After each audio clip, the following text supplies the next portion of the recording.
Right, so while I was tearing down the control valve, Xander got the springs seated and the upper and lower ball joints attached. I put the split bar end links on. They're not tight, but they're all here. So Xander's gonna jump in here, tighten all this stuff down, get it all set, get the shock in. And then our front suspension will pretty much be done besides final torquing of everything.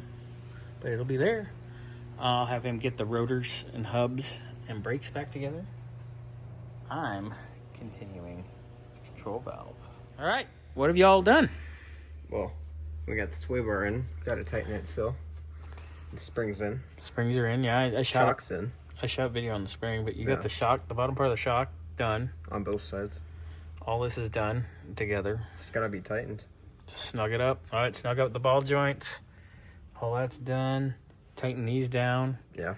Quickly, and then get our hubs back on. And brakes.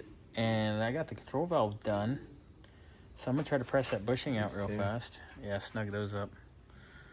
Cause then we'll be ready to align it here, down the road. Probably align it next week, cause it's got a lot of stuff. We're waiting on the fuel tank, waiting on a couple other things. But other than that, it's pretty freaking solid. Looking good. Nice work. Tighten it up. Let's carry on.